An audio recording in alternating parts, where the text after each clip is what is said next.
Regardless of which story you were starting with, you want to be on the And of Clay, Are We Created side, and we'll start running through those things. So starting off with characters. Ben, what do we know about Rolf for A?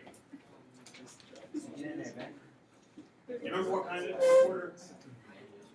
For Rolf, he's a news reporter. What kind of media, though, are we taking a look at? He's a TV news reporter. So for Rolf, we have TV news reporter.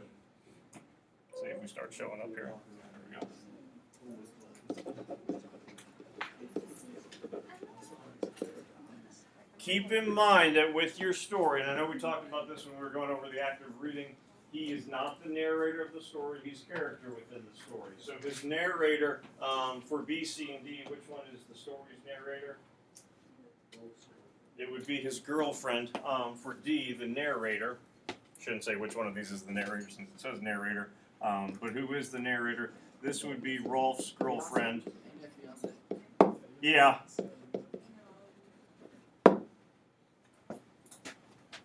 Or just Ro.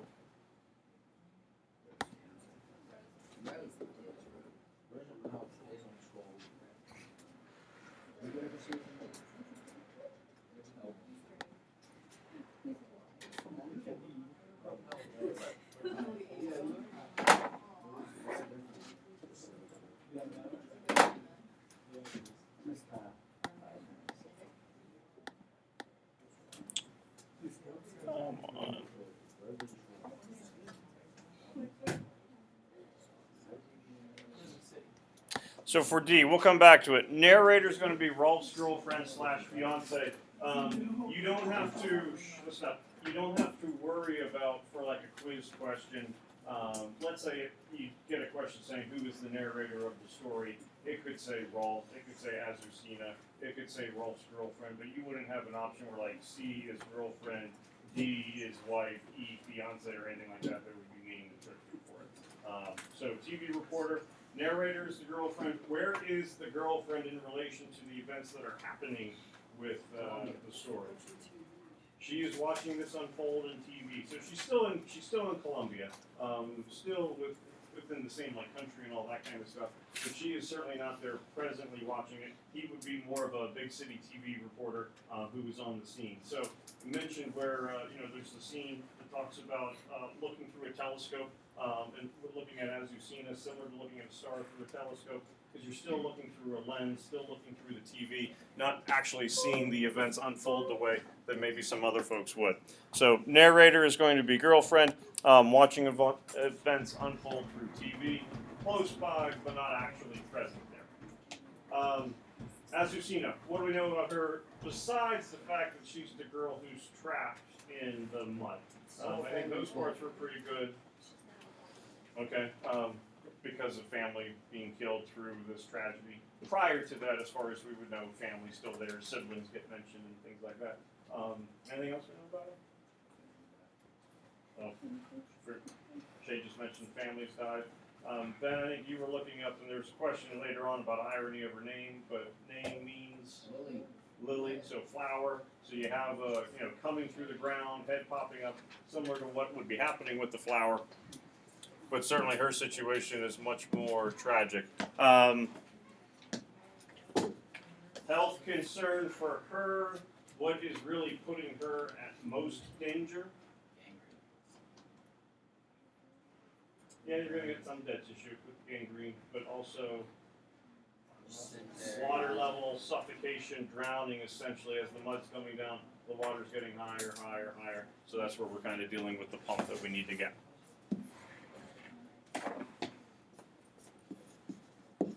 So girl trapped, water, suffocation would be the main concern that we have. Rolf, we said TV reporter. Narrator, Rolf's girlfriend.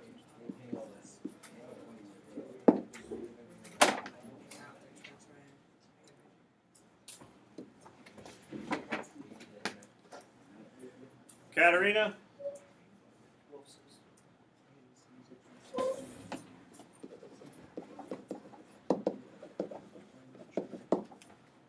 And what do we know about her so far as past, Elena?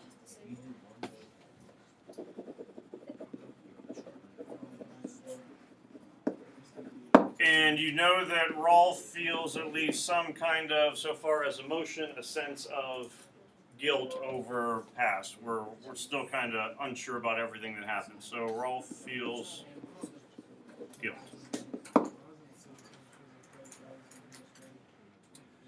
George, what are some details we know about the event itself? Not million. 2,300.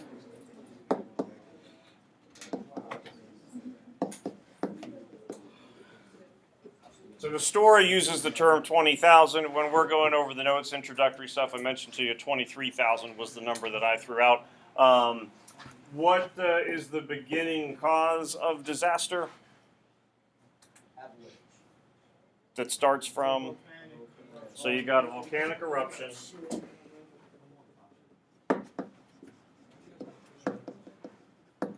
The eruption leads to an avalanche.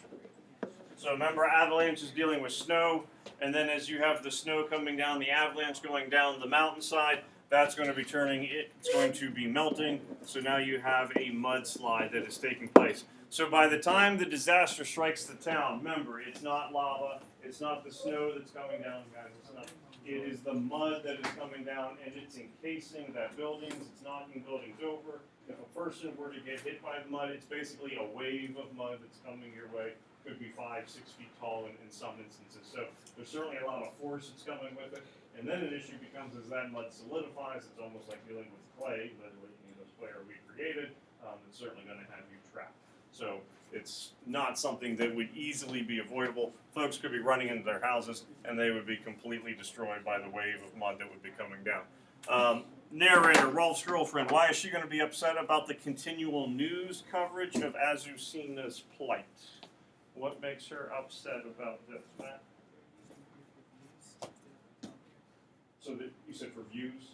Yeah, so they're basically using her as a story or as a way for ratings, but there's not really help that is taking place. So in one way, she's a victim of the natural disaster, but in another way, she's a victim of the news media using her as a way to increase viewership. So Azucena is a victim that is used for a story rather than being helped. And a point that certainly emphasizes this would be you have all this news media, all this news equipment coming in, more things to film the disaster. All they need is a simple pump that they are unable to locate. Rolf's chief objective, after realizing that Azucena will probably die, what does he simply want to try to do for her? Calm, comfortable, not less hysterical, and all that kind of stuff. So Rolf tries to keep her calm. We'll throw in peaceful.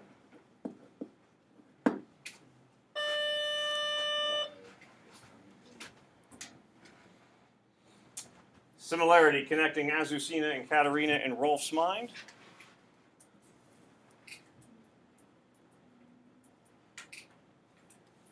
There's nothing that you can do to save. Okay, so both are victims, and not only is it something that he can't save them, but they can't really do anything to avoid it. So both are victims in circumstances beyond their control, and then we could certainly throw in as well as Rolf's.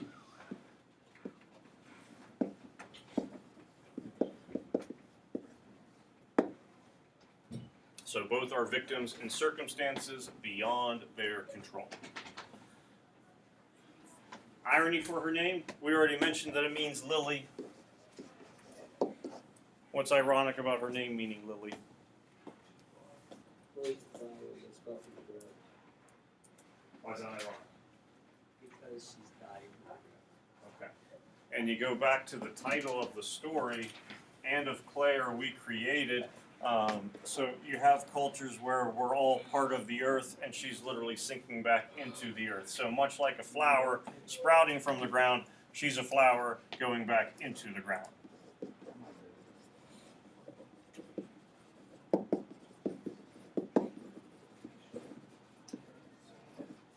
And also, like with her relatively age, young flower going back into the ground. It's not as if it's had time to live, sprout, petals, all those kinds of things, but simply dying back into the ground.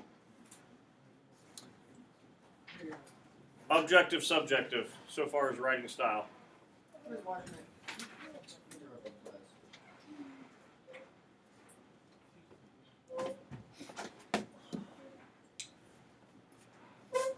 I got to be Mrs. Washington yesterday. Yeah. Third period. She is my big They said that I used big words. I don't even know what word I used though, so. So after that I said, okay. Alright, man in the water. What makes this tragedy unique? Different. Because plane crashes certainly in itself can be unique. What makes this one even more so? Because the man risked his life to save others and ended up dying. Please don't ever do that again. This is why. What would be, and there's multiple situations, what would be some things that make it unique? And not even worried about the saving of lives yet, but just the disaster itself that would make it a little bit different from a typical one. Zach? The plane hit the bridge, Okay. and the bridge was like full of traffic at So- that time.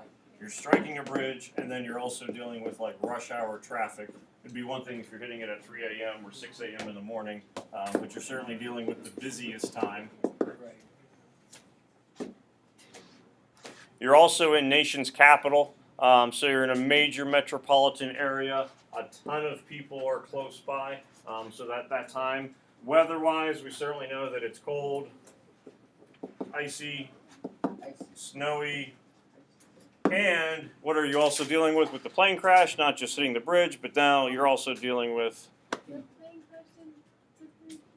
and those pieces go into the water. So it's bad enough that you just be dealing with a plane crash on land, but now you're also bringing in the whole concept of water. So having the Potomac River involved makes it all the more difficult to deal with. Two natures are in conflict with one another. So we got a verse here. What would be those two natures? Man versus nature. So what? We got Mother Nature, Human nature. Man versus human nature. and with man versus nature, a way that we could word that where we have the nature involved would be like human nature. That's exactly what I put. What you read? Did you even do V period or did you do VS?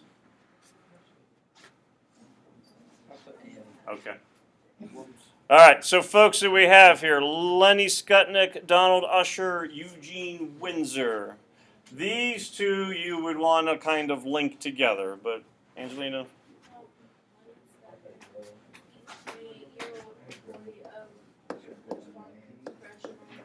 Gentlemen, pay attention. Jumped in the water and drowned. Okay, so he's 20-year-old, he's coming home from work, and he's the one who jumps into the river to save one of the victims. So he is essentially just an average, typical citizen. He is not rescue worker of any kind or anything like that. So he works in the Congressional Budget Office, coming home from work, sees a victim, jumps into the river, and he is successful in pulling her to safety. So he certainly is contributed with at least saving a life. Donald Usher, Eugene Windsor. These two folks, they are more professional so far as training with helping victims. What's their main vehicle? Helicopter pilots. I can spell helicopter. So they are a helicopter rescue team, they would be the one who are passing the lifeline down for people to pick up. Keyword for number 4 that we use to describe the elements that begins with an I. They are indifferent. Doesn't mean they're bad. It doesn't mean they're out to get anybody, but they simply are not going to show emotion. They're not going to care. It's simply the way that it is. Number 5, we were talking about this one yesterday. How would you characterize difference in theme between both texts? Because certainly you're dealing with disasters and in some situations with things that put people in very difficult situations. On the front side of the sheet, we said that Azucena and Katerina are in situations beyond their control. What does the man in the water do? He's in a situation where a lot of folks would probably think you don't have any control, but he takes control. So if you're going with man in the water, the theme would be one can take control in dire circumstances. What's dire mean? What's it mean? Critical, tragic, terrible, difficult. The 9th graders would have said that was a big word. So one can take control in dire circumstances, whereas Clay deals with acceptance. So acceptance is not happening within Man on the Water. Objective writing. What's our definition for objective? We're dealing now with emotions. Objective, use emotions or lack of emotions? Which one? Lack. Lack of emotions.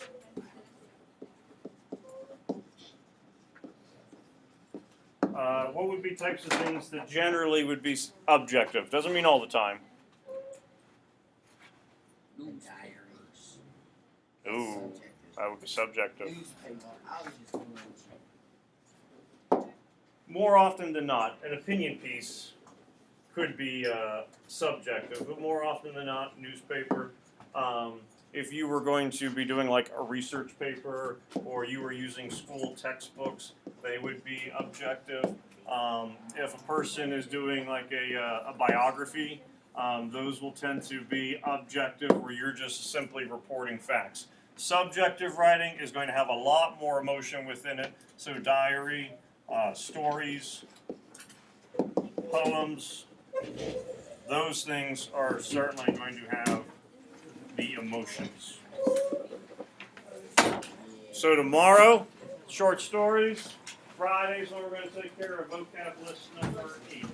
Those will be our 2 grades that we're dealing with. We're going to break off the break. If you move chairs like Tommy did or something, make sure chairs go back. Also make sure you guys